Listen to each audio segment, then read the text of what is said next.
This conference will now be recorded. Yeah, good. So,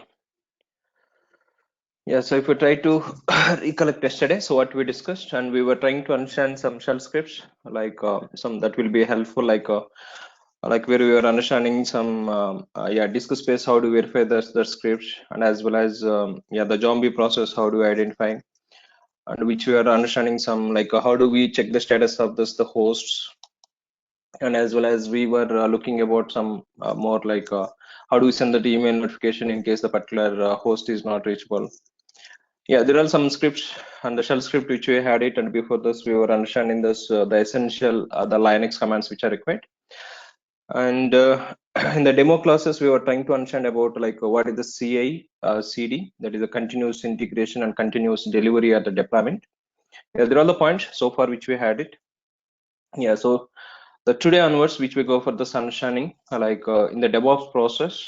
So there's which we have this like the CI first we'll try to understand, then how do we define the CD process, which we go for this understanding. But in that CI process, like where we are going to take it as one of the application. So that is like where we are going to use it that the Java JT based application. But as a DevOps engineer, so we are not restricting to this only Java. Maybe it is required to define the process, that is the CI/CD process, for the .NET based applications or mobile based applications or PHP based applications or the Python based applications. So all, I mean, any application, so which we have this in the production environment to define this the process, yes, DevOps is going to helpful. But we are going to talk it especially for the Java J2E, like as that's application process point of view, we are going to understand it. But to understand this, the Java JT, so we need to go for this first understanding this some terminologies from the Java and a project structure, that is the source code structure which we need to understand. But what about this the terminologies that we have this in the Java JT environment? We try to understand all those points one by one. Then we'll see this the build process. So there is what are the different build tools which are supporting. Yeah, those points we go for the understanding one by one. But if you try to recollect of it, so like total tools, so let me recollect of this the tools which we were trying to understand initially.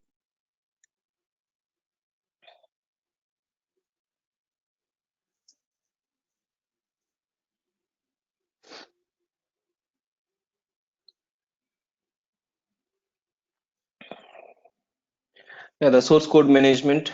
I mean, so this is one of the important tools which we'll be having that in the development environments to share the project files between the developers. But what are the different tools are available in the from the source code management, like the SVN, CVS, Git, Mercury? There are the different tools. We are going to talk at the Git. So it will come back one by one. Just I'm highlighting about it. What are the tools that we are going to talk it? So there is a Git. We are going to discuss that from that. And the build tool. Yes. What is the purpose of the build tool? If you try to recollect it, what we had it. Like once the source code is ready, but source code has to be converted into this the binary files, like where that binary file we can take it and we can deploy this on the servers. But converting about the source code to this the binary file process point of view, we have some tools which are helping that. So there is a build tools which are helping from the DevOps process. Yeah, there's a one of the build tool we are going to talk it, that's Maven. And next, like a code review tools. Yes, if you'd like to verify about it, the coding standards and like, I mean, what are the codes that are implemented by the developers? That the entire code is having the proper format, the proper, I mean, so which we have those like coding standards, that is the developer is following it or not. So that is required to review it. But before they were doing the manual, but we have some tools which are helping about it, the complete code analyzation and reviewing about it. Yeah, we have this different tools on our cube at the check style. So we are going to talk at one of the tools from this code review tool point of view. And yes, artifacts repository. So once the source code is available in the Git repository, and we are trying to download it and we are trying to perform the build activity, that is the Maven, which is converting the source code into the binary files. But these binary files also will be stored in one of the remote servers or the remote repository. Repository, whenever we talk it, just remember that that is the kind of the remote server where we are storing the files. So these converted artifacts also, that means the source code which is converted that the binary files. But what are the different binary file formats that we have for the Java JT will come back. Yeah, those files which we need to manage it in one of the repository. that is storaging about output files of the projects or the binary files of the project. That's we have this artifact repository. We are going to talk at one of this the tool that is an Nexus. Yeah, Nexus is artifact repository tool. And but all these activities like the source code, pulling it about it, and triggering about the Maven, and performing about code reviews, and uploading the artifact to this Nexus repository. But all these activities, so we are not going to do that manually. We are going to define all these sequence of the task in one of the tool, that is the continuous integration tools. But what is the tool we are going to talk it in this point of view is the Jenkins is one of that the mainly used tools in the infrastructure. Almost 70 to 80% of this infrastructures which we have to the Jenkins. That's tool we are going to look at that. And yeah, the deployment platforms which we should know this. Yes, Linux or the Windows. Yes, the Linux operating system understanding is required. So there is sorry, asking about it or working on this the Linux systems. Yes, and as well as like once the artifacts are available or any configurations are available, but how do you distribute that the configuration, or how do we so define about the deployments or like database systems, or how do we provision that? So we have the provisioning some concepts, we'll come back. So how do you provision about the systems? So there is which you have this one of the tools supporting in the market, that is configuration management tools, so which are supporting Ansible, Puppet, Chef, udeploy, Rundeck. So different tools are available. We are going to talk about Ansible is the main tool, and the Puppet also we are going to look at about that. So some concepts from the Puppet, how it is going to helpful, and what is the difference between the Ansible and Puppet. Yeah, that is the section from the configuration management tools. And then which we need to understand some application servers as well as so we need to go for the deploy in that application. But to perform the deploy in that application, so we should know this one of the server, so the Tomcat, almost 50 to 60% of the infrastructures which they are using the Tomcat. So the Tomcat, we try to look at about it. So how do we use it? So how do we start it, stop it, or how do we deploy it? How do we, the verify that's the process. Some concepts from the server's point of view, and the deployment operations on the servers, that is activities, and some test automation tools like the developers related code required to verify that. So there is the test automation tools which are helping some Selenium or the JUnit. So there are the different tools. We are going to talk at some tools like the JUnit, the automation process, how to use it. These are test automation tools.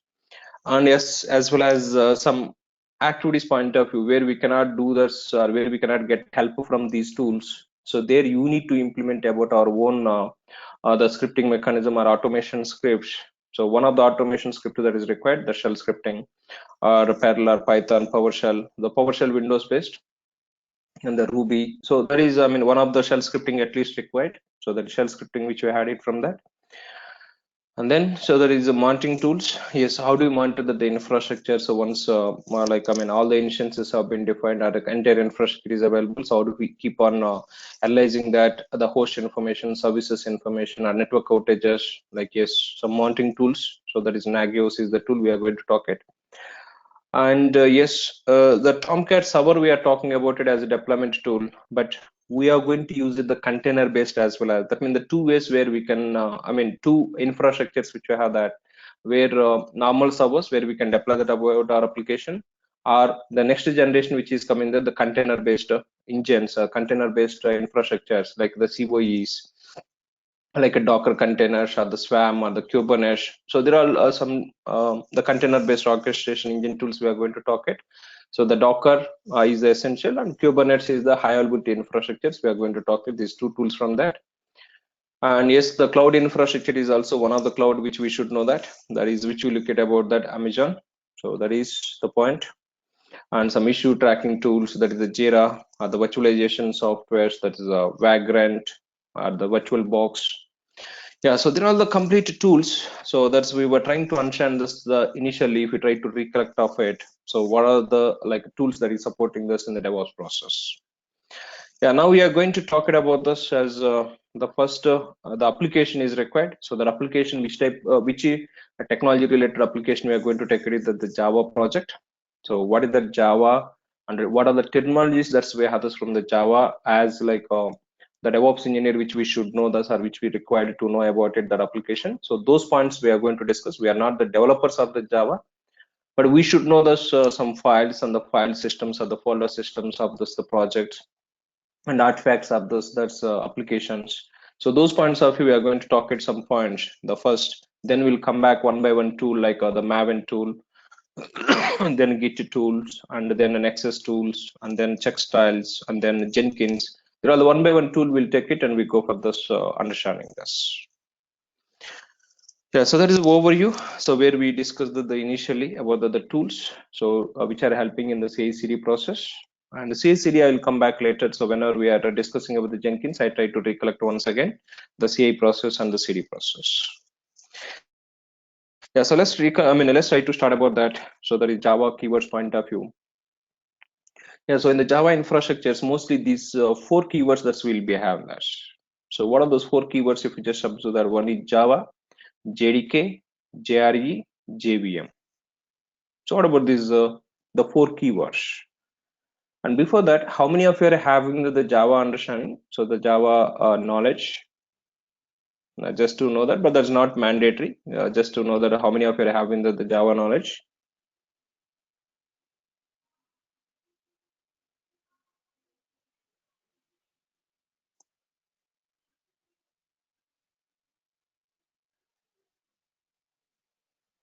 Hello.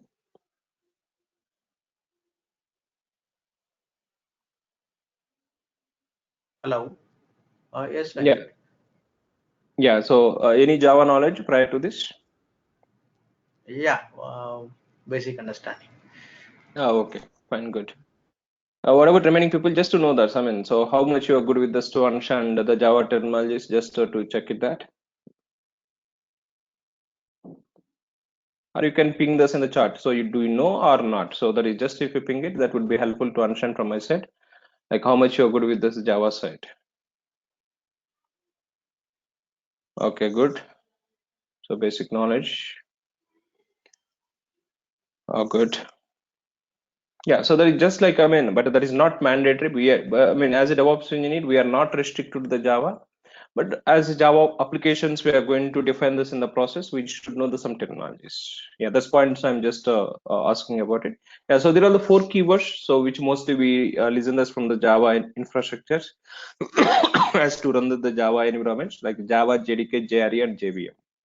Yeah, so if you try to understand this, what is the Java is like a program. So like the developers, what are the program which they are implementing of it, that program related code or application related programs, thus we can call this a Java application. But if you just observe this, so application programming point of view, the Java infrastructures, we have the different editions. So different editions are available. So what are those editions? If you just observe that, which we have J2SE, J2EE, and J2ME. So there are the different editions which are available from the Java programming point of view. So this one we can call this as the standard edition and enterprise editions.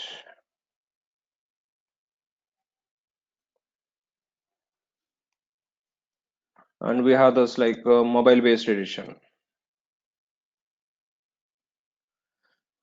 So on the base of the client requirements, so which type of project he's expecting like a normal like applet based applications or the basic intranet based applications. So those intranet based applications are some socket based programming if you would like to implement it. So he can prefer about the J2SE module, that is the standard editions.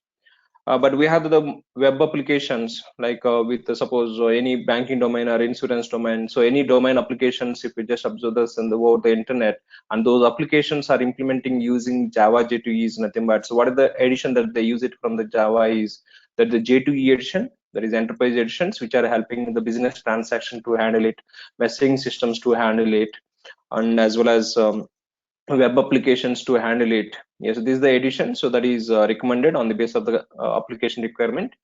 And yes, so some of those the mobile devices, if you open it, the first it launches with this is the Java based application or the JVM, which starts as some logos. So that means those applications which are implemented using J2ME, that is mobile based editions. So the mobile based applications which they can implement it, so that is J2ME module. like there are the different editions which are available. So on the base of the client requirement, they can use it. Yeah, there's application program on the base of this the client requirement, which will be chosen as one of the J2SE or J2EE or J2ME. And any application you are implementing using Java, the first on the system, so you need to have the Java infrastructure. That means you need to install the JDK. So JDK, so I mean any application you are going to run on the machine is nothing but on that machine, the JDK has to be installed. That means Java software has to be installed. But the software bundle, what we call this is JDK, the Java Development Kit, and it is software bundle. And once this bundle is downloaded and if you install it, which contains some set of libraries and binaries, and those libraries and binaries we can call this as the JRE, that is runtime environment. So we have this in the development environment require the Java, and as well as where you are running about the Java applications, that's environment related runtime environment is required.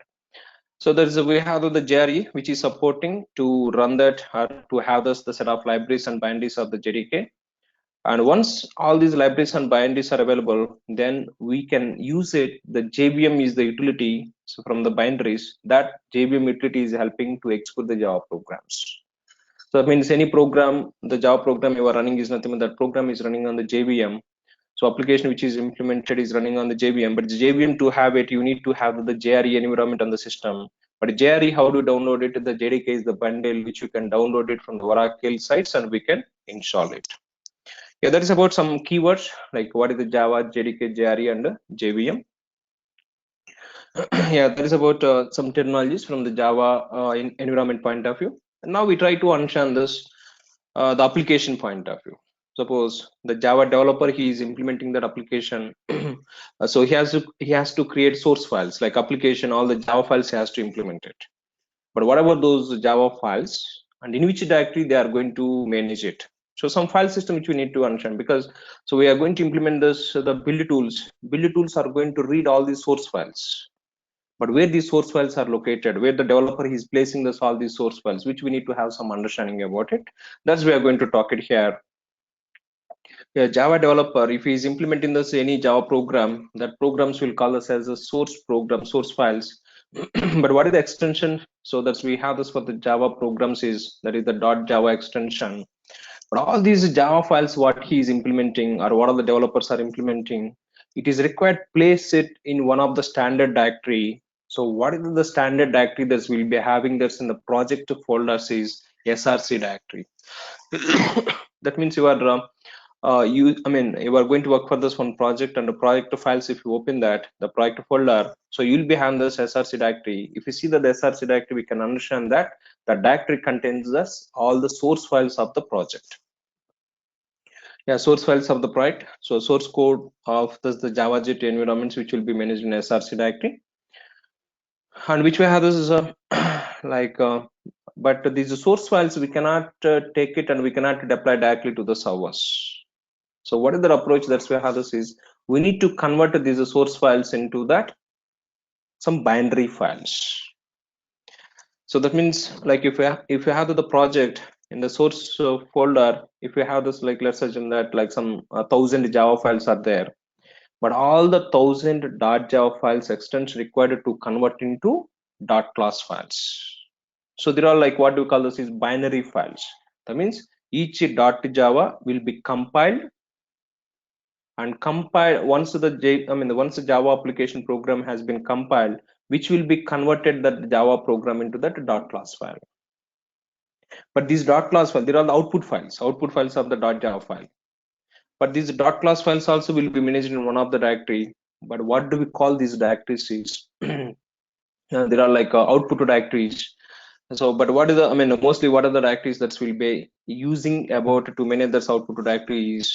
The binary codes or the output codes is managed in either build releases. Suppose you are working this with and the mostly they use it to build classes or the release directory. But if you are working with the Maven, so what is the output directory that will be used to manage it? All the .class files is that is the target directory. So what we are trying to understand is, so the source files of the project which will be managed in a SRC directory, and once the source code is ready, the Java developer has to perform the compilation And once the Java program has been compiled, it is generating the .class file. And most of those, the .class file, these are all like binary files of the .java files, and which will be managed in the target folder. This is a folder which we call as output directory. Yeah, so converting about your source code into the binary. So what do we call this process? Is compilations, we'll call that.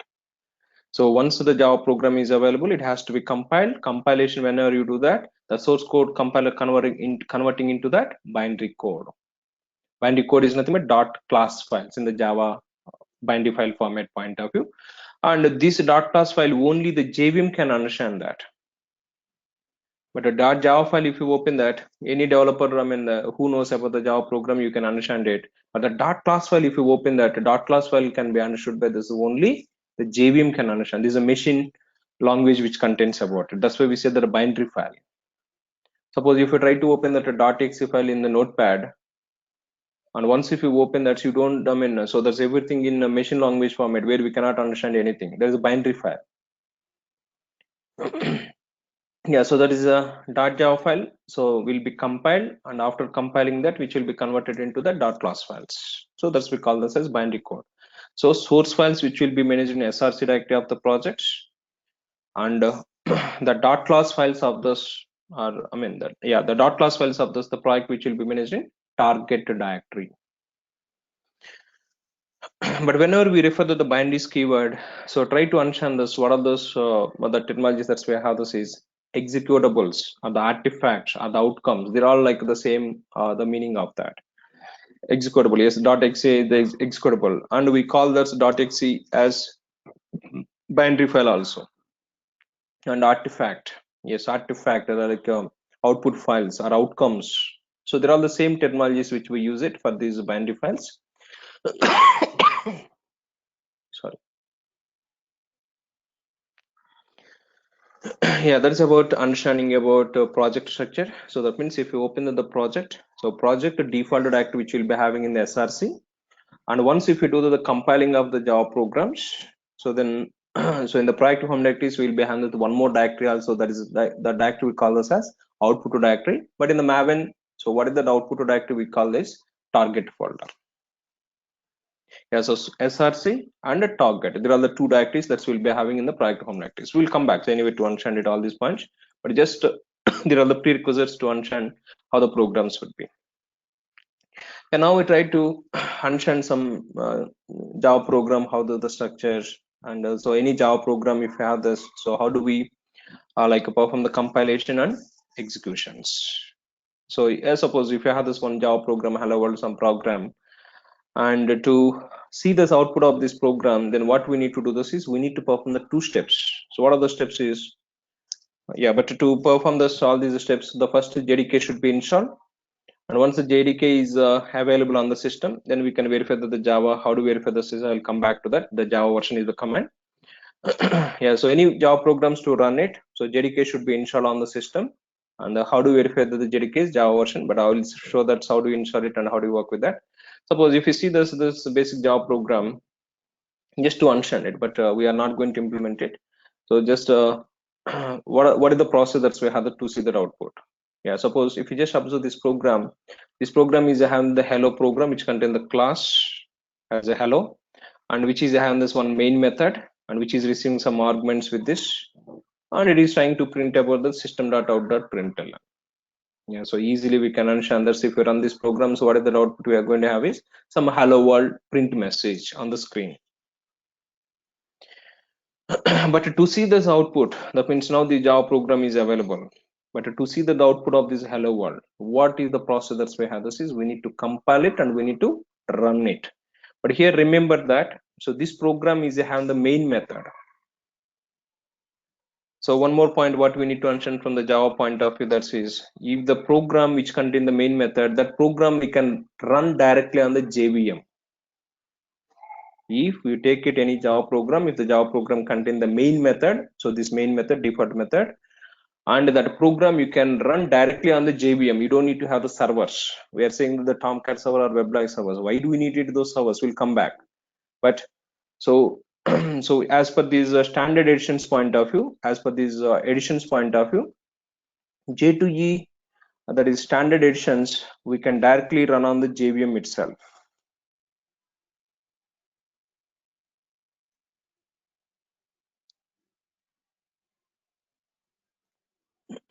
So we can execute these standard edition programs, which are the applet programs, or we have some threading programs or socket programs. These programs, so there's mostly like which we can directly run on the JVM itself. We don't need to have the servers dependency. But as we were trying to understand this, internet-based applications will be implemented using the enterprise edition. But enterprise editions, if you'd like to see the output of those programs, Java programs, we need to use it about that servers. That means the application which is implemented is required to deploy on servers. Like what are the different servers are available for the Java supporting application is, yes, the Tomcat or the WebLogic or the JBoss. There are the different servers which are available. So if you are using the enterprise editions, we cannot run directly on the JVM. So we have the dependency on the servers. But if the normal programs like standard edition programs like the J2SE programs like threading program, all these, we can directly run on the JVM itself. We don't need to have the server dependency. So on the base of the client application, so is it a J2SE edition or J2E edition? So on the base of that, you need to take that application, you need to run on either on the JVMs or either on the servers. Yeah, but if you are going to, or if you are able to run the program directly on the JVM, that means that program, what is the main method or the default method that contains is main method. The program contains the main method, directly that program you can run on the JVM itself. Yeah, that is some understanding. But to run it, the Java program, the first we need to compile it. But compilation, how do you do that? So just some understanding about it. So how do the compile is Java C is that the utility which is helping, and that program you need to pass it about. What are the Java program we have? So the Java program you need to pass it for the Java C utility. Then it is going to compile it and converting into the machine language format file, that is the dot class file will be generated. But how do we compile it? That is the important section for us. Yes, so Java developers, they are going to commit the code to the source code repository. Once the code is available in the source code, we need to pull it and we need to perform the compilations. But how do you compile it? Yes, what is the utility that we have is Java C utility, and we need to pass it a list of all the Java programs.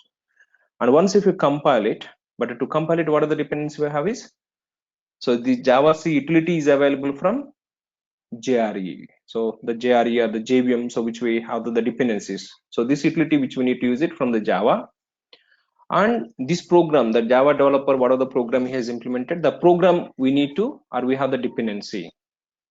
So the point what we are trying to understand is to compile the program. So first we need to have this, the Java is installed on the system, and in the Java where you have installed, one of the utility we are going to use it, Java C utility.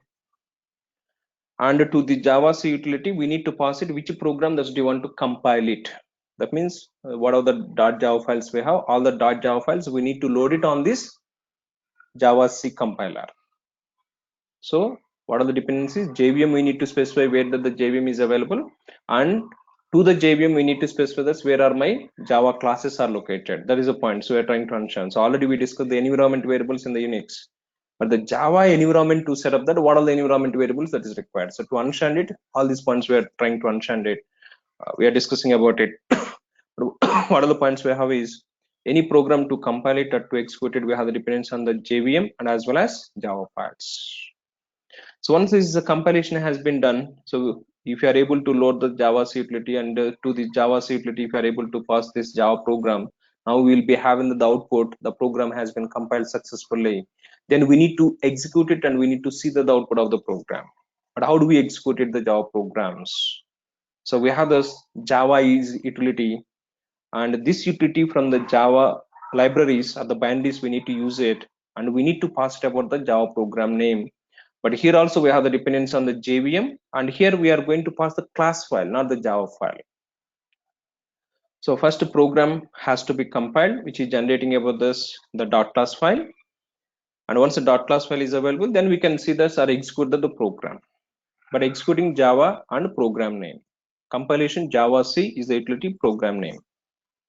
So here if you try to understand this, the finally Yeah, so if you are able to successfully compile it and run it, then the output of the program, you can see that is hello world. So if the source program is there, the source program has to be compiled using Java C utility, then it has to be executed by using the Java utility. Yeah, so this is the process we have that.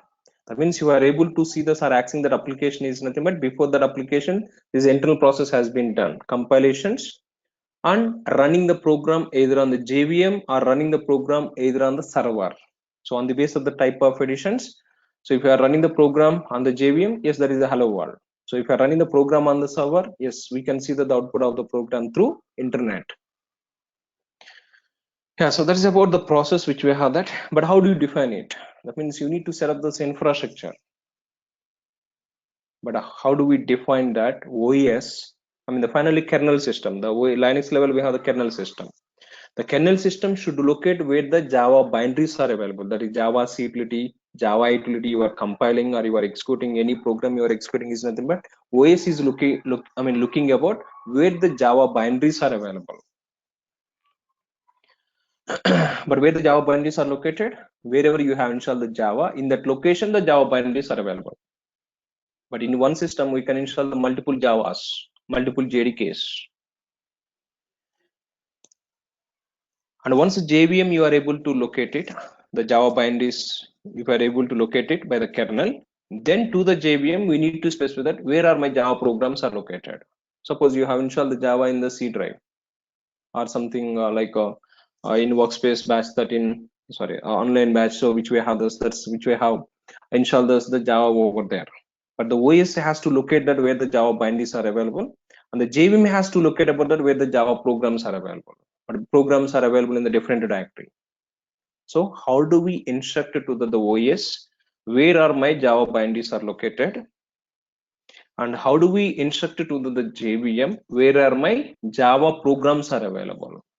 So there are the two concepts, but how do we define that? Already we discussed the environment variables. Export is the keyword which we can use it. We can set up this environment variables, path variable which we discussed. So path is that the variable which is using by the kernel to locate all the binaries. Yeah, so once if you install the JDK related all the binaries where those are available, we need to add the Java binaries to the path variable. Then only we can run it Java C programs or the Java programs from any location to perform the compilations or to perform executing the Java programs. And that is one prerequisite in the Java environment.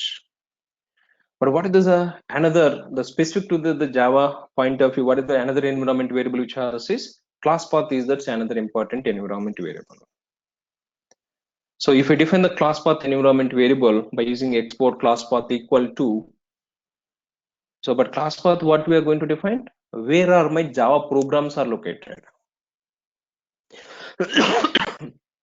Yeah, so Java programs, where are those available in my system? So in the system, so we can store it anywhere about the Java programs project. I can just save this in the D drive or some XZ drive. But finally, JVM has to locate that where are the Java programs are available for compilation purpose or execution purpose. So path is the environment variable to locate or to define the kernel where are the Java C or the Java binaries are located. So that is a path variable. And one more environment variable in the Java which we always talked about it is class path is that's another important environment variable which will be used by the JVM. So this will be used by the JVM to locate where are my Java programs are available. Yeah, so these two things are required. So these two environment variables are required. So OS, so to load it, the OS by the JVM, OS has to identify this where the Java binaries are located. By reading from the path, it is going to identify this where the Java binaries are available. And the JVM is going to read that the class path is the environment variable to find it where are my Java programs are located. Now, there are the two important environment variables. Already path we know it. Suppose you are running the CP command or ls command or any command you are running is nothing but export, where you already discussed path variable adding this the binaries. But Java infrastructures, what are the environment variables that we have defined is Java, you could like to run it successfully on the system. We need to install the JDK first on the system. Then we need to define this in the path variable where you have installed about your Java bindings. We need to define it. That is one point. And if you are like whenever you are compiling the programs or you are running the programs, and sometimes we'll see that class not found exceptions. So two exceptions we are talking here. So what are those two exceptions if you just observe that? One is command not found. The types of exceptions. One is command not found, and second one is class not found. Suppose you are trying to run it in Java or Java C, and some like the programs you are trying to compile it or export it, and if you see that the Java command not found or Java C command not found, then what we need to do this is we need to look at about that the path environment variable, have we appended about the Java bindings or not. So the path variable, we need to check it that. So there's a Java where you have installed that the Java related binaries have been added to that, the path variable. How do we add it is so simple. So wherever my Java home is available, Java home where I'm referring as Java installation directory. Suppose if I install the Java in the D drive, something Java 8 something, then the D colon Java 8 is my home directory, Java home directory. On the base of the system, the location may be different. That wherever you have installed this, the Java installation location we refer as Java home. So within the Java home, always the path represents the binaries. Yeah, path, Java home binaries, and append the existing path variable. So we should not override that existing path variable. So we are reading about that existing path. So if you see there's any exceptions, that means all these points are very, very important during the Jenkins configurations. Like sometimes whenever we are starting the build, like they're all the initially, so you are trying to set up the infrastructure during that time. So command not found. So then you need to think about that. Have I installed the JDK or not? If it is installed, that's I have successfully added to the path variable or not. This is the thing which we need to verify that. So this which we need to export it. So if it is the Unix system, so which we need to export it. If it is the Linux based, Windows based system, which we need to use it set.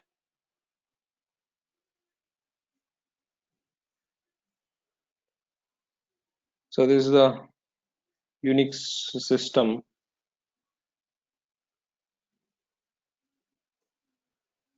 And if it is the Windows, you are going to try to run the Java programs, then you need to use it set keyword in the Unix export keyword.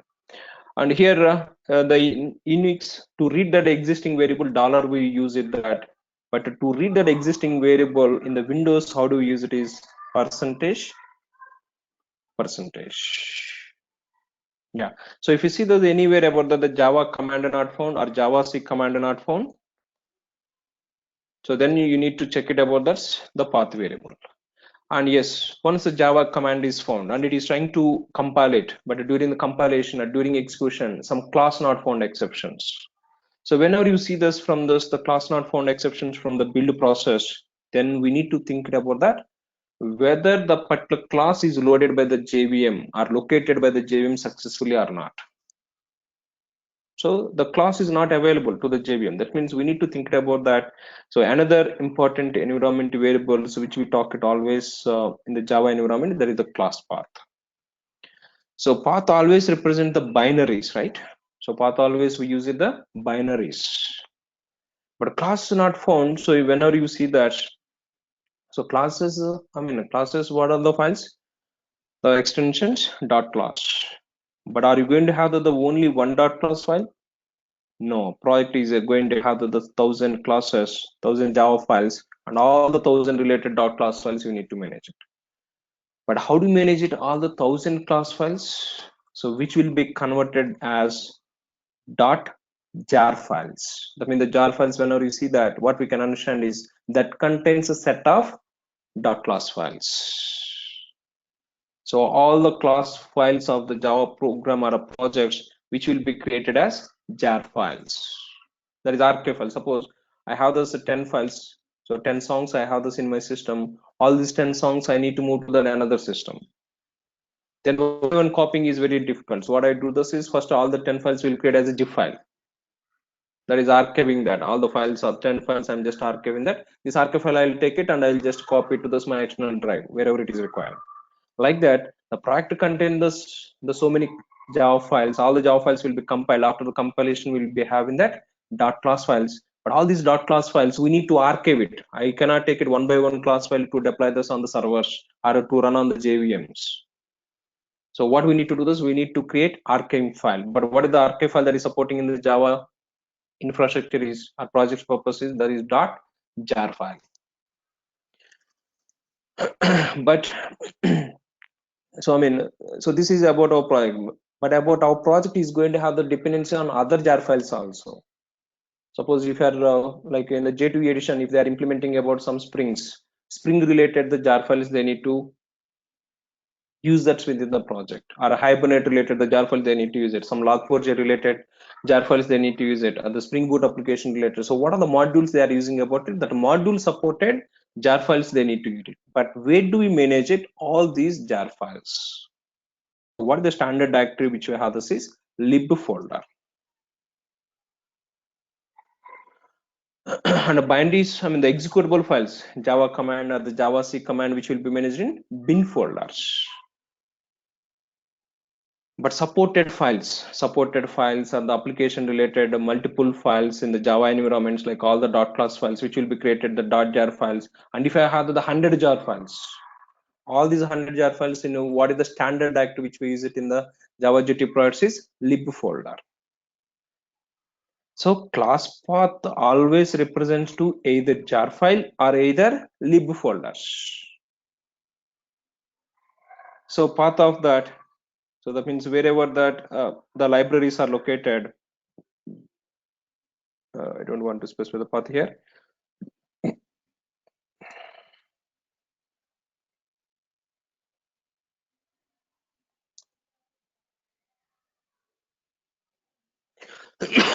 So class path always we export it. So if we are able, I mean, if you're not able to find this, the particular class is not found or anything, then export class path, and wherever the libraries are located, all the libraries related the complete path, we will define that. That means there is a lib folder or wherever the jar file is located, that jar file, so which we will add to this class path environment variable. So during the build process, if the class is not found, so we need to check it about that, whether the particular jar file is loaded or located by the JVM or not. That is the point. And whenever you are running this any Java command or the JavaC command, if there's the kernel is throwing that exception command not found, so which belongs to the Java related any command, then we need to think about this, whether we have installed the JDK or not. So that should be installed, otherwise we cannot get the first is install the JDK or not, which we need to check it. So install the JDK, if it is installed, then we have added this installation location to this path variable or not. So install this the JDK, what do we call this is Java home, we refer that. Yeah, so these are all the points. Like whenever you are compiling the programs or running the programs through the Maven or whatever it is, Maven also is going to use it internally, Java commands. So that is the extended level, but basic things, there are all the things like in the Java environment. So if you are running about this, the programs are compiling the programs, and if we say these, or if you see these exceptions, then we can understand it. Yes, like the path variable and class path variables have been set properly or not. Yeah, so that's the importance of these environment variables in the Java to run it. Like this, suppose you are going to run some Python programs, Python related the variables, you need to add it. Suppose you are going to work with us the PHP related environment variables, or you are going to work with us the MySQL database. Before installation, before setting that on the system, we need to check it that what are the environment variables that we need to set up this on the system. Like that, which platform you are working and which is softwares you are going to work it. That software first you need to read it, how I can install in that installation. If we see this, what are the environment variables that's required, those environment variables we need to export it first. But as Java point of view, yes, there are the important two environment variables, but class path is optional. So class path is optional, but at least path is mandatory. Yeah, so on the base of the tool which you are working that, the tool related, the environment variables, we need to make sure it on the system. That means wherever you are going to run these commands on the system, the Jenkins point of view will come back. But here we are saying that the machine. But in the Jenkins, we use the different terminology. There is build servers, we'll call that. So on which build server you are going to run the build activities on that machine, make sure about it. These environment variables have been defined successfully. Otherwise, we cannot run the build activities. So finally, that is the conclusion. But to come to that, yes, these are the things which is required to understand it. Yes, the path environment variable, which is used by the way is class path, is another important environment variable to define that the Java libraries which will be used by the JVM. But how do we export it? Yes, already we had it. Set the environment variables. If it is the Unix OS, export. The first is Java home. I mean, as we were trying to understand this, whenever we are setting the environment variables, we can define about our custom environment variables also. So first export this one Java home where it is installed. That installation location of the Java, you can set that Java home. Then you can add the Java home variable to the path variable. If it is the Windows OS, yes, set command. But in the Windows, how do we read these variables is, and there is a percentage is the option which we can use it that sorry. Yeah, so on the base of this, the which operating system you are using, so you need to make sure that these environment variables have been set up. That already we had it on the Unix system. So how do we set up the environment variable? But they're all specific to the Java. Yeah, so that's the point. Yeah, so once the Java environment has been set up that with the path and you have installed the JDK, but how do you install the JDK? I'll come back. So there's we'll talk at this whenever there is a requirement. But today understand this like the requirements and all those the points.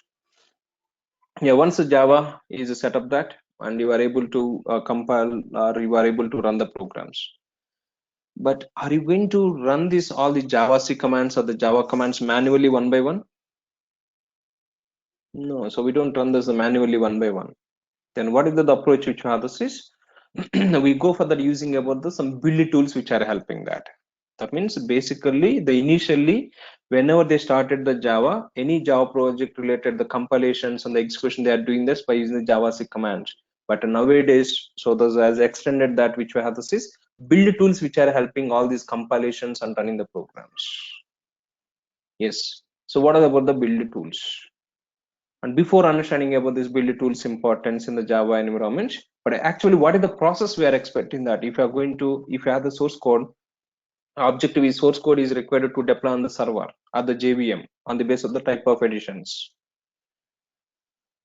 But what is the process we are expecting that's converting about the source code to the, or deploying this to the JVM or deploying this the program on servers? Yeah, so the deployment process, if you observe that the source code, yes, we have the source code. Source code has to be converted into, I mean, it has to be compiled first. That means converting all the .java files of the project to the .class files. And once it is compiled, then we need to package it, packaging the resources. That means as we were trying to understand it, yeah, suppose here one more point. So in these jar files, we will include only .class files. But actually source code, where do we have this? We are saying this is source code, we are saying this src folder, and once if you compile it, all the class files, we don't manage this in src folder, we will keep this in target folders or output folders. So target and some classes directories will be created. So that means, so once if you compile it, compilation related output which will be stored in output directories, and the source files which will be managed in the different directories. So now whenever you are creating the jar file including all these .class files, then you need to read it all these classes. That means you need to define it, the folder structure. But whenever you are creating the jar file, within the jar file we don't include the source files. We should not include the source files. We should take it that only wherever the classes are located, all these .class files, wherever in which directory those are available, that directory files we need to take it and we need to create a jar file. That means we need to package it first. Suppose here like as the editions point of view, standard editions which are executing this only Java program, only Java, only .class files will be on that. But if you see that the web applications, like images which will be having this in the web applications, or cascading style sheets which will be having about it, and as well as like HTML files, JavaScript files. So many resources. That is not just only .class files. Additional resources also will be having. So on the base of the which jar file you are creating, which var file you are creating, so that's on the base of that you need to package it, the resources. That means, so if it's the only .jar file, all the .class files you need to create a separate directory. You should not include the source directory. Yeah, that's process we call this is packaging on the base of the type of application. Packaging the resources, and once it is ready, all these .class files are the resources to create it, then archive it. That means create as a jar file, create as a var file. Var file is web application. Suppose, so they're all mostly which are saying that dot jar file. They're all the Java archive files. But these applications, whenever we talk it, like enterprise edition applications, what is the file extension that we have? This is archive in the file format. That means enter this J2E edition applications, which will be created as editions as a .var files or a .er files or a .rar files. Yeah, there are the different archive file formats. That means on the base of that, is it a web application, or is it enterprise edition application, or is it resource application? That's resources which you need to group it as a package, and then you need to create as a archive file. There's a var file or the er file or rar file. So that's we call this is archiving the application. So source code, take it, compile it. After the compilation, you are going to create archive file, but before creating that archive file, in that archive file, what are the files that is required? All the files you need to separate it. Yeah, that is a packaging structure, packaging the resources which are required to archive it. That means I have the 20 songs. Out of these 20 songs, I need the only 10 songs. Remaining 10 songs, I don't need that. Then I need to identify these 10 movies, and I need to create a separate directory as a temporary directory. Then I can create as a zip file like that. So there's a packaging the resources and archiving that application. Then finally deploy or redeploy this to the servers. This is a var file.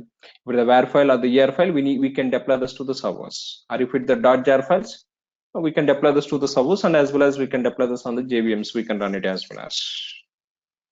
Yeah. Sorry. And finally run that application. That means deploy that application or redeploy or update that application on the servers or the JVMs. Yeah, this is the process which we are expecting. Once the source code, if the developer is ready, then we need to compile it, then we need to package it, then we need to archive it, and then archiving is var file of the jar file creation. Then we need to deploy either on the JVMs or servers. But how do you manage it? Enter all these steps. Regularly, if you're going to do the manual, all these activities, source code taking and source code, like you keep on, that is the developers keep on updating that. So maybe daily, sorry, the daily we have the 20 changes or the 30 changes. Suppose the 10 developers are working, so 10 into each developer 10 changes, then 100 changes.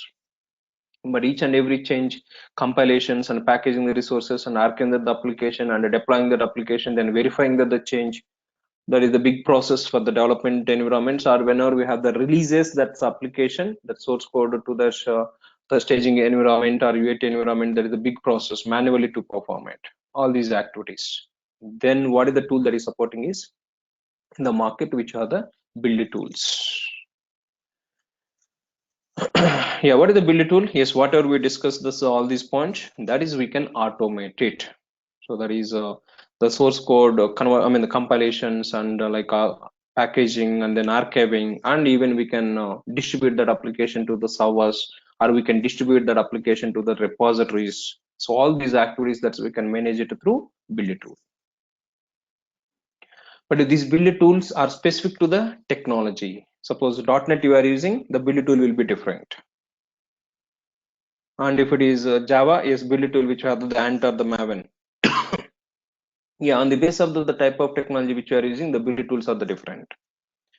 Yeah, so the build tools, if you just observe that, yes, it automates everything related to building the software project, and typically includes one or more of those activities. What are the activities? Is generating the source code. What is it? Generating the source code. Already source code is implemented by the developers. Yeah, some projects, what do they do? This is some third-party libraries, they will download it. or some third-party related ready-made plugins which will be used in the projects.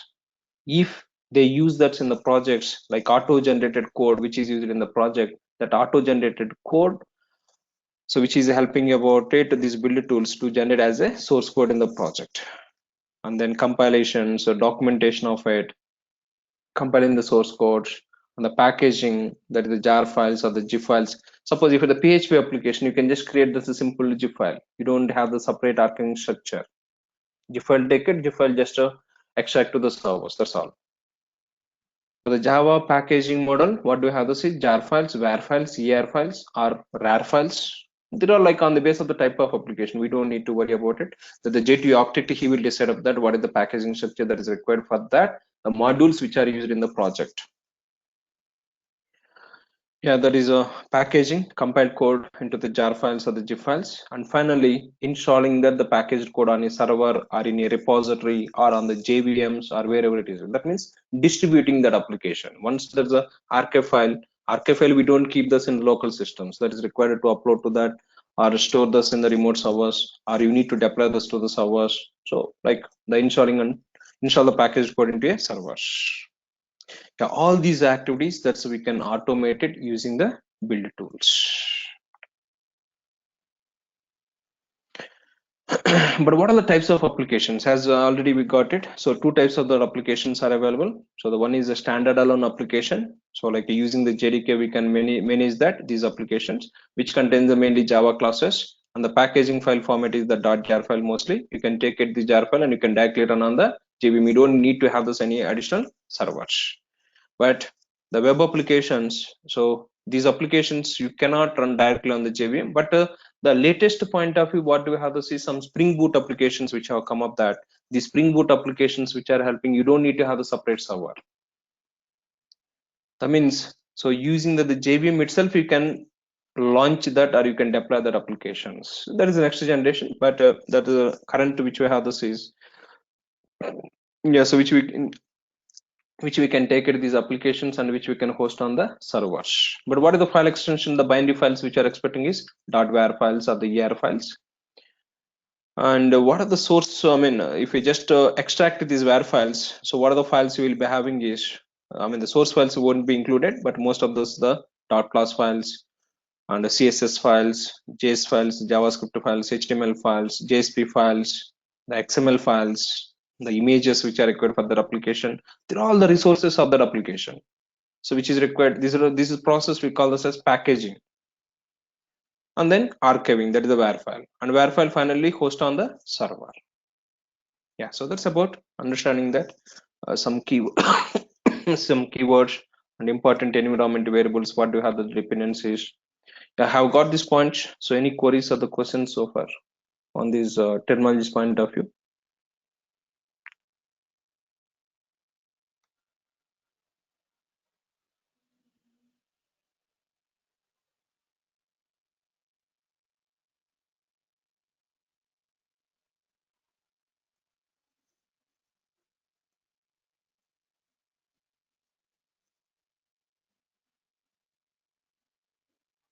Yeah, good. So yeah, that's about the concepts. Now what do we do? This is we go for like taking this one machine and we try to install the JDK, and we try to understand about it. How do we define these environment variables and how to check it the JDK? Because the build tools to talk it about, the JDK is the prerequisite. So the next we are going to start about this one of the build tool, that is the Maven. But before talking about the Maven, we should know about it. How do we set up the JDK? So for this purpose, let me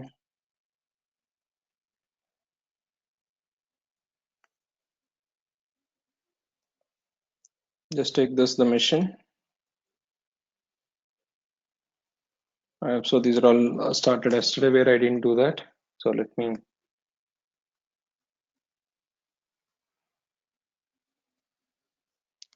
me restart the systems.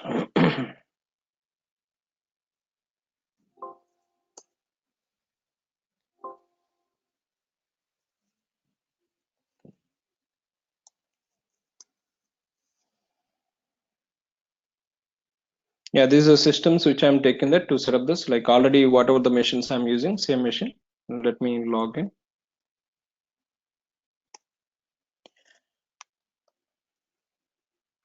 Okay, how do we install the JDK?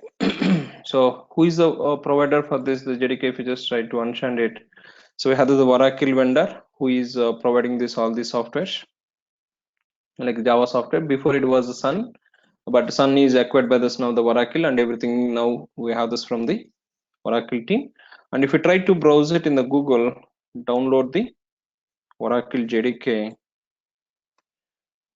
and we have the different versions also like 9, 10, and but just I'm using about that 8.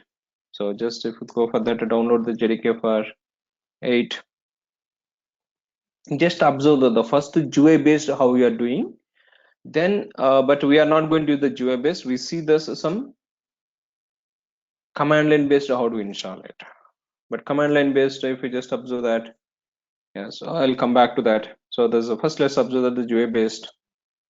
Yeah, so you can just browse it. So in the Google, download the JDK. And before downloading, so once this the software has been identified, so here what is the update which you have, this is 191. So 1.8 is the JDK version, and update which you have this is 191. Or we have some updates also. These are demos and samples which you can download it, and this is the 8 update 192, and this is the 8 update 191. So which one is required? So after identifying that, observe this, we need to accept the license agreement. Otherwise you cannot download these files. So first we need to accept the license agreement, because this is a GUI based. Okay, we can click it and we can download it, but we are going to use it the non-GUI based systems, or whenever you are automating about that installing the JDK process, you should not go for this downloading the manually and like installing the software. So through the Ansible scripts, you are going to do this installing the JDK, then the JDK you need to download it on the system automatically, but automatically in the sense like the command line based or script based. But how do I install this the JDK through the script? Will come back, but just understand the first process from the GUI based. So we are accepting the license agreement, and then so whatever the Linux I'm having that, or the Windows I'm having that, or the Solaris or the Mac OS, on the base of the type of distribution which you're going to work it, then you can find it in the types of the files. If for the Windows we have this the 32-bit and 64-bit on the base of this .exe files, or if the Solaris operating system which they have given the some tarballs or the Mac OS related. But if you just observe the Linux which you have this 64-bit process, they have given RPM file. As we were trying to understand that RPM file, you can use it, or we can use it at .tat.gz as well as. So that is on the base of the requirement which you can use it. Have we discussed already this installation process? I hope so somewhere we discussed, but that is the GUI based where we were talking that. I hope so in our the Ubuntu system. I mean that is in the system the GUI based we are trying to download it and RPM installation. Yeah, but we go for this now to understand it. How do we install this JDK through command line based? Yeah, so here you can identify .rpm files or .dat.tz and which one is required, so that we can download it and we can install it. Yeah, but the process just try to understand that acceptance of the license agreement. But how I can do the acceptance of the license agreement? Yeah, that is the main question which I have. The command line based, whenever I am doing that, so we know that the wget command we can use it to download the software to install it.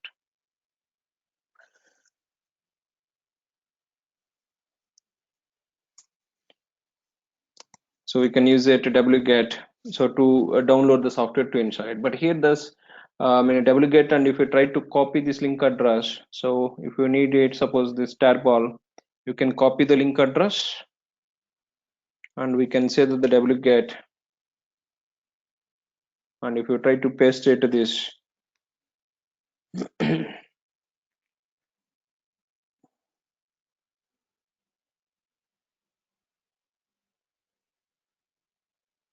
yeah, so I also it is net is not connected, so net is dropped. Ping. Okay, let me restart the system. So that is where I just log off that. The net is dropped.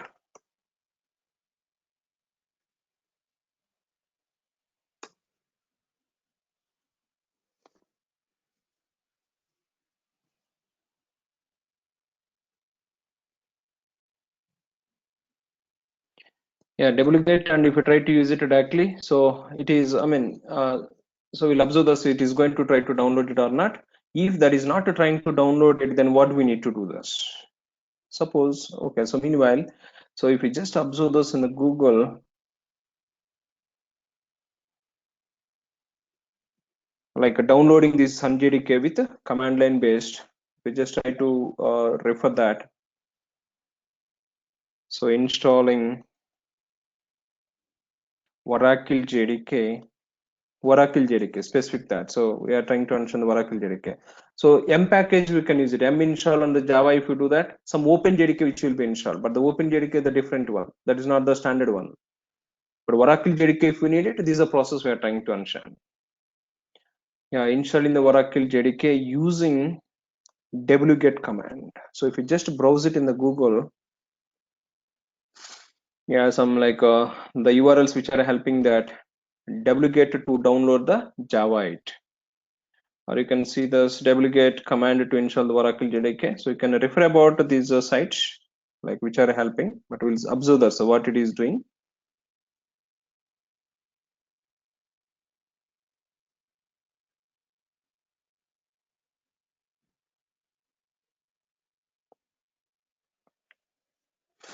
Yeah, downloading Java JDK on Linux via wget. So here you can see there's some options like a wget, and they're passing this here -- no check certificate and -c some header information. And in the cookie, what it is setting is Oracle license accept, and the secure backup, some string which is passing about it. And this cookie we are setting about it. So whenever we are running about the wget, yeah, wget and URL. This is the URL to download the .tarball or the .rpm file. But prefix what we need to define is acceptance of the license agreement. Also, we need to pass it through the command line.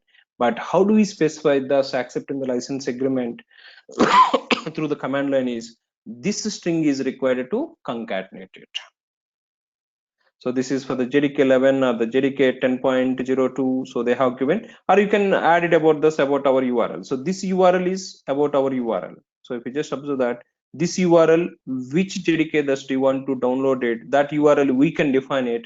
But to this before URL, we need to define this cookie options. This cookie, whatever it is setting about it, no check certificate or -c header. So this Oracle license acceptance, this cookie we need to pass it as a prerequisite. Then which tarball or which version of the JDK you would like to download it, that version of the JDK you can pass it the URL over here. Yeah, so this is a representation. So for the RPMs you can find it, or the tarballs you can find it. So these options we can use it, but this is recommended. If you directly run it about the wget, it doesn't work it. Taking that or copying the link address and if you use it to wget to download RPM files of the JDK or tarballs, it doesn't accept it. So we need to do the acceptance of the license agreement through the cookie option. But the wget we need to pass it the cookie options. Now let's go to this machine.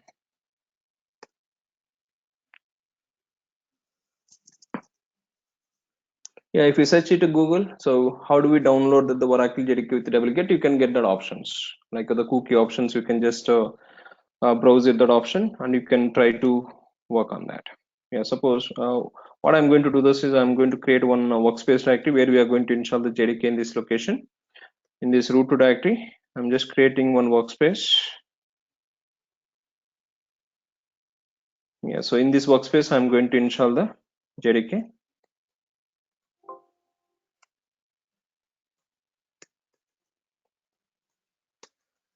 But we don't have those any files. Now let's observe that. So wget, if I use it and to try to download it, that's URL. So it is saying something which is saved. So, but this is not the actual file. So which is having the something, the file. So just the file it has been downloaded, but this is not the actual file. So this is not the actual, which we didn't accept it, which we didn't accept the license agreement. It is just creating this one dummy file, but this is not the actual download, which will be having around 200 MB around of it the size on the basis of the which version of the JDK you are using. So that versions like around 170, 180 are the lightweight version of the JDKs if you refer that, which you have those options. But this is having this is something like the 5 kilobytes, but this is not the file. So this is not the approach. Then, so what is the approach that we have is we need to use it that cookies options. Let me take it that URL. So in our like a GitHub repository, I have given that URL. You can take it from here, or you can refer this the Google also. That's about your choice which one you are going to use it. Yeah, so to download the RPM, so these are like the options which we have, or to download the JDK, so with the tarball. So this is the options which I have, the wget -c header cookie. This is the string. You can get it this one from this the repository, that is Linux files. Yesterday we are observing the shell script files, right? So you can take the shell script examples here like that. In the README file, you can find it. This is a sample, or you can search it to the Google also. There's no big deal. And to this one, so which we need to append about our URL. So what is the URL from the JDK?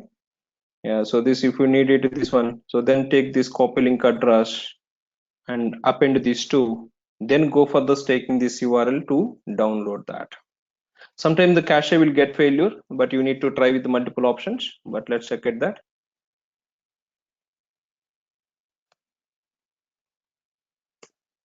I'm just removing the previous file, so which is temporary file. That's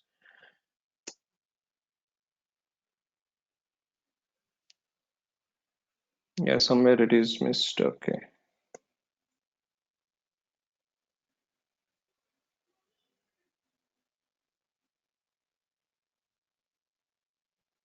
Double quotations. Yeah, now it is trying to download the actual file. Before it was showing this, the file was downloaded, but that was not the actual one. It is just a temporary file, like we didn't accept the license agreement. It is just downloaded some dummy file, but this is the actual file which is trying to download it, which is having the some size like 160 MB or 170 MB around of it. Yeah, this is the approach, like downloading, and the remaining process we know this tarball extractions, tar-xzvf. And after this you can rename it. Suppose if you extract it, this is the completed active which is going to create it, then you can rename it, and after renaming, then go to the path variable and add the path variable about the Java binaries. Yeah, now this is the file, and which is having this around 191 MB of the size. Yeah, so in workspace we have downloaded. Now let me extract it. So by using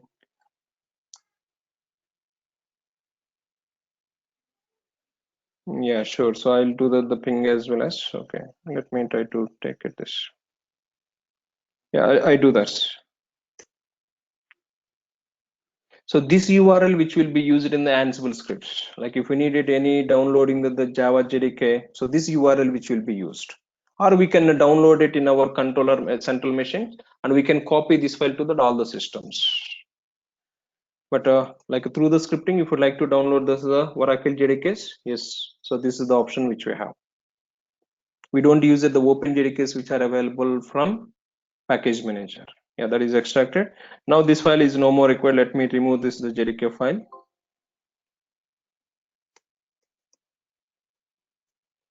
Yeah, this is extracted directory. And instead of using these long names, let me define the shortcut names like this entire directory as we are going to refer as Java8.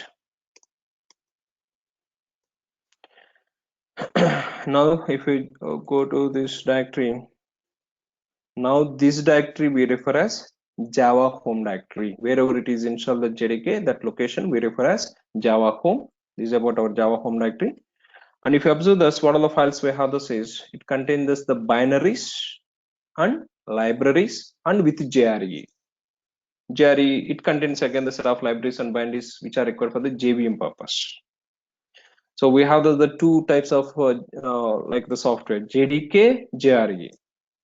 JRE which will be used only to export the programs, and JDK which will be used to compilation and as well as exporting the programs.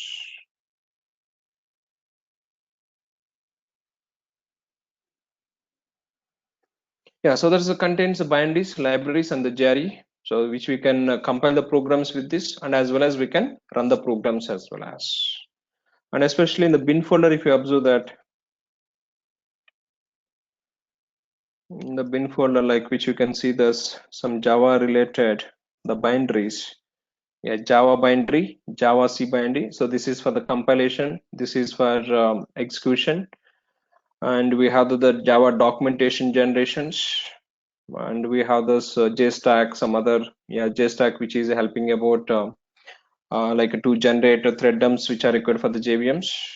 So JHat, JMap, like a heap dumps. So that is like on the basis of those the tools which are required in the infrastructure, we can use it from this Java binaries. Yeah, that's about understanding the JDK. But if you try to run it, the Java, how do we verify this the JDK is running on the system or not? But still there is a, we have installed and we have thus all the binaries, but still it is showing this the Java command not found. So if you see that the Java command not found, then what is the environment variable which we need to set up this is Java home, we need to add it. But as we were trying to understand the temporarily and permanently, let's go for that adding these Java environment variables permanently. Because Maven we have the dependency, Tomcat we have the dependency every day in the terminal to set up that is not recommended. So let me add it as a permanent environment variables. But where do we add it the permanent environment variables is if we go to that the user home directory already which we had it in the PS1 variables whenever we discussed. So add that in the bash rc. What are the environment variables? So export. This is about our custom variable first. That means to read it where we have installed the JDK on the system. So we are going to use this variable. That is Java home. Where we have installed the Java home is we have created workspace directory. In this workspace Java 8. This is about Java home, and let's export it path variable.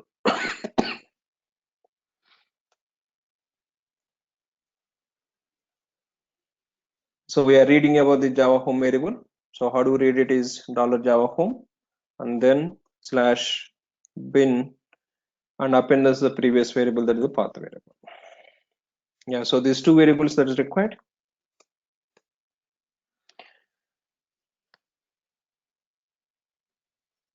And just execute this bash rc file once again to check it. Java, or you need to log off and log in once again, then it will be reloaded as those environment variables. That is also we can do. Yeah, now we are able to identify this. The JDK is installed on this system. And what we can do this is next. Yeah, which Java also you can verify that.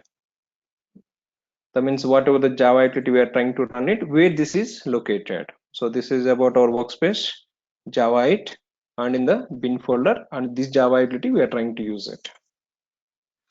Yeah, this is about JDK installation. So which we have like through the command line base, we are using the maximum, the Vagrant, that is the advantage. If you go for that, the VirtualBox, if you open it, everything that is like GUI based downloading is not the big deal. But this is the approach which we are using that. So, or we should know about it. How do we install the JDK through command line base? But which JDK? That is Oracle JDK. But suppose here, if you observe that in the M search, if you try to search for this any Java package,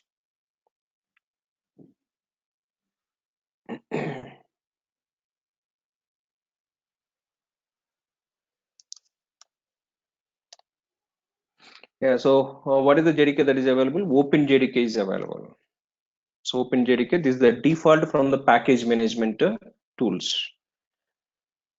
But Open JDK, that is not recommended to use it. We go for the using about standard JDKs, but standard JDK. So this is the approach like Oracle JDK. How do we install it?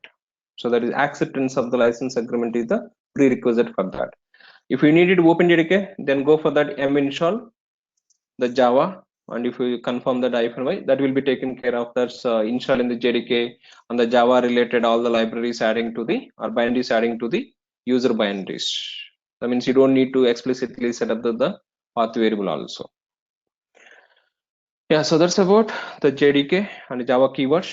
So what is the Java JDK, JRE, JVM, and a project to file system src and a target. There are the two folders. Just try to remember that src whenever we see that the source directories, and the targeted directory whenever we see this output directories.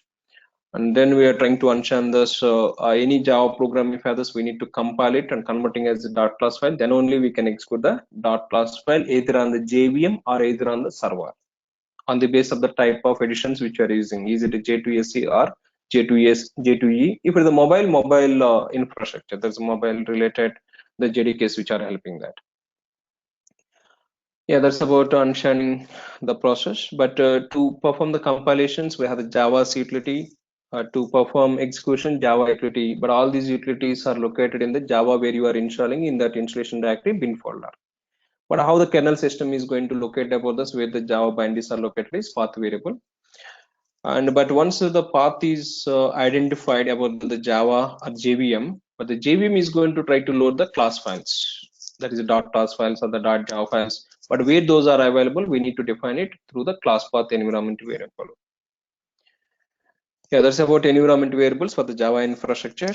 And how do we set up this is export or the set commands, yes, which are helping to set up this all these environment variables. Then we were trying to understand that like the build process. Yes, once the source code is ready, the source code has to be compiled, then the packaged on the base of the type of editions which are using.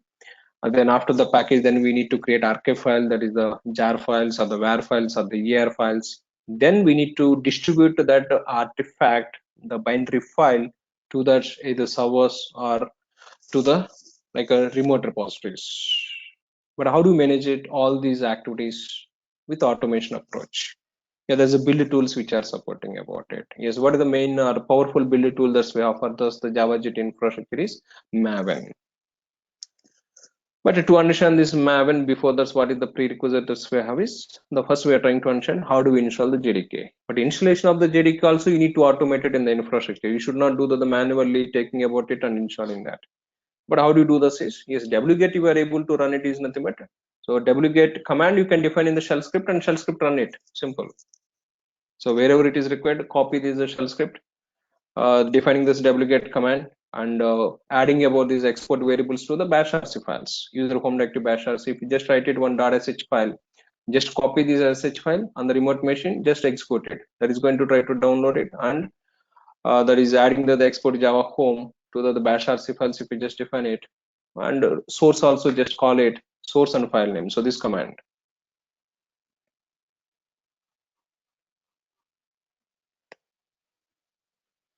Yeah, so if you define this also in the script, then what it is doing is it is executing this bash rc. So that means it is reloading about that environment variables. And then you can use it the JDK on that infrastructure. So these four commands, if you define in one .sh file, run it. That simple. That's going to take care of it. Yeah, so that's about so how do we install the JDK? So that's we have for today the class, and tomorrow we start this. Tomorrow are you okay, everyone, to present?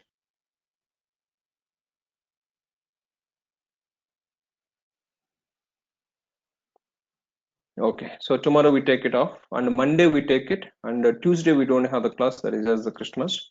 So Monday we have the class, so Monday we'll take it, and then the Wednesday and continue that.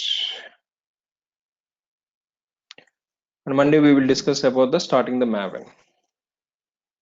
Let me ping this URL, or you can find it in from my the GitHub repository also, where I have shared there. There also you can look it.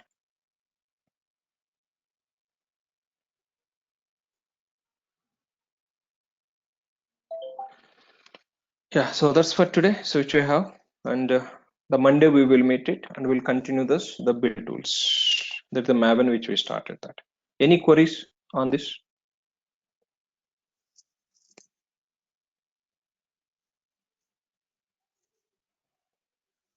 Yeah, Java point of view, this is the prerequisite. We don't need that Java implementation and all the points. So if you're able to understand this artifact or the editions or like which are the packaging structure, SRC directories or the .java files or the .class files, this is required as a builder engineer point of view or the DevOps engineer point of view in the build tool process. So which we should able to understand this point. There's more than enough for us. Yeah, so that's points for today. We'll meet on Monday. and we'll continue this next one more tool which we started, that is the Maven. Yeah, thank you for the day.